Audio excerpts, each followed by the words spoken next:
Sebelum badai datang, ada keheningan yang menakutkan. Sebuah ketenangan yang menyembunyikan gejolak yang akan segera terjadi. Pada awal abad ke-20, komunitas Yahudi berkembang pesat di seluruh Eropa, menjadi bagian tak terpisahkan dari lanskap sosial dan budaya. Mereka adalah dokter yang berdedikasi, seniman yang berbakat, pemilik toko yang jujur, dan tetangga yang ramah.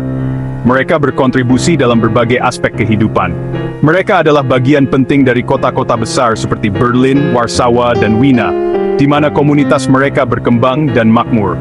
Kehadiran mereka juga terasa di kota-kota kecil yang tak terhitung jumlahnya, di mana mereka membangun kehidupan dan komunitas yang erat.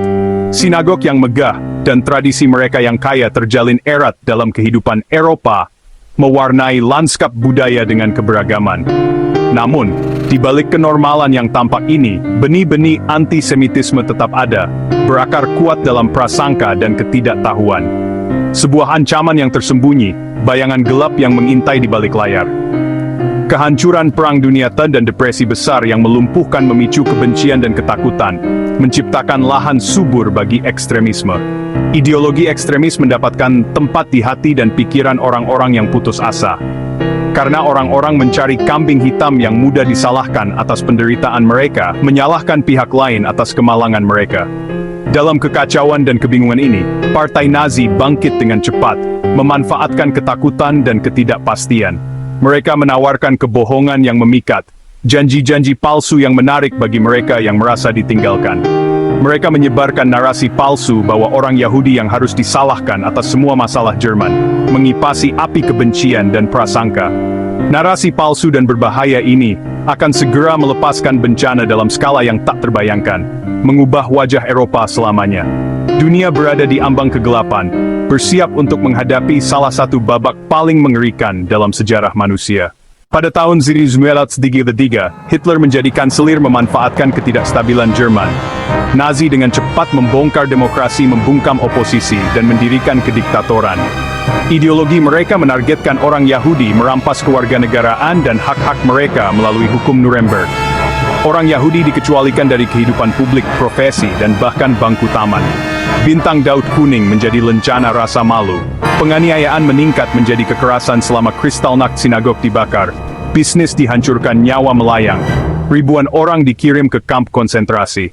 Kampanye teror rezim Nazi kini terbuka dan brutal.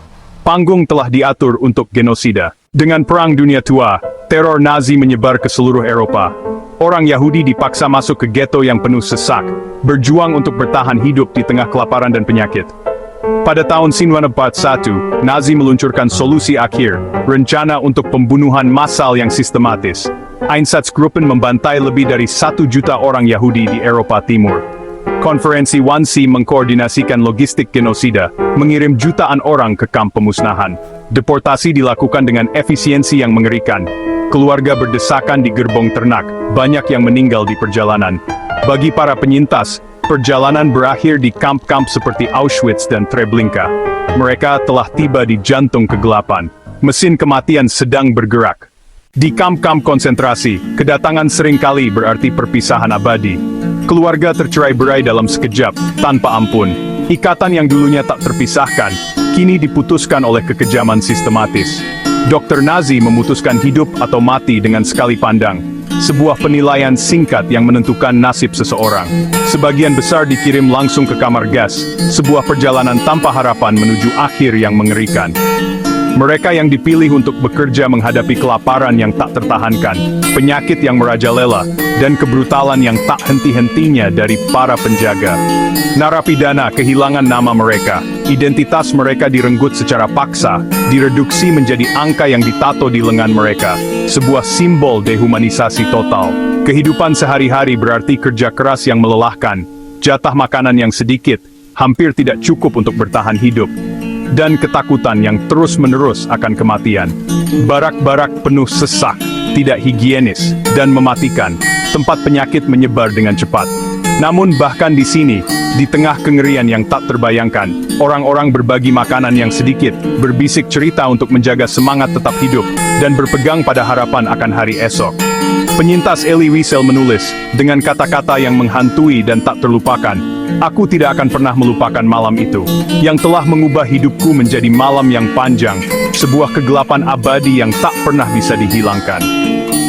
Kamp-kamp adalah alam semesta yang diatur oleh kematian, sebuah dunia yang dirancang untuk menghancurkan kehidupan, tetapi kemanusiaan berkedip-kedip dalam kegelapan, sebuah bukti ketahanan jiwa manusia.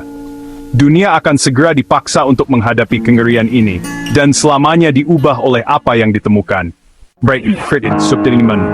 Saat pasukan sekutu maju dengan gagah berani, melintasi medan perang yang luas, mereka membebaskan kamp-kamp konsentrasi yang mengerikan, membuka gerbang menuju dunia yang penuh dengan kengerian yang tak terbayangkan. Di sana, mereka mengungkap skala kejahatan Nazi yang mengerikan, sebuah sistematisasi kekejaman yang mengguncang jiwa. Tentara menemukan penyintas yang kurus kering, tubuh mereka tinggal tulang berbalut kulit, saksi bisu dari kelaparan dan penyiksaan yang tak terperi. Mereka juga menemukan tumpukan mayat yang tak terhitung jumlahnya, bukti bisu dari pembantaian massal yang dilakukan dengan keji.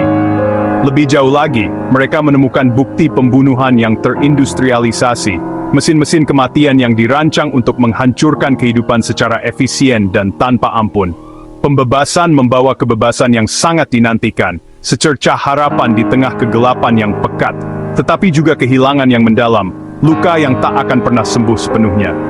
Keluarga hancur berantakan, ikatan yang tak ternilai harganya diputuskan secara paksa. Rumah-rumah menjadi puing-puing, kenangan indah terkubur di bawah reruntuhan. Dan komunitas yang dulunya ramai dan penuh kehidupan telah tiada, lenyap di telan kebencian. Para penyintas menghadapi perjalanan panjang dan menyakitkan, sebuah perjuangan berat untuk membangun kembali hidup mereka yang hancur. Mereka berjuang untuk membangun kembali hidup mereka, mencari harapan dan makna di dunia yang telah berubah selamanya.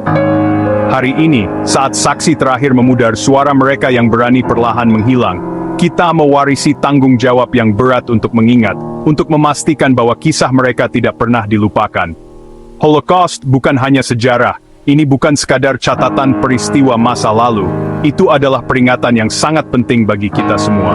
Ini menunjukkan bagaimana prasangka dan kekuasaan yang tak terkendali dapat menyebabkan genosida yang mengerikan, sebuah kejahatan terhadap kemanusiaan yang tak termaafkan. Kita harus menghormati 6 juta orang Yahudi yang dibunuh secara brutal, dengan memerangi kebencian dan intoleransi dalam segala bentuknya, dan dengan menjunjung tinggi nilai-nilai kemanusiaan. Ingatan mereka menuntut kewaspadaan yang tak henti-hentinya, sebuah komitmen untuk mencegah tragedi serupa terjadi lagi. Gema penderitaan mereka tidak boleh pudar dari ingatan kita, tetapi harus menjadi pengingat yang kuat akan pentingnya perdamaian dan keadilan.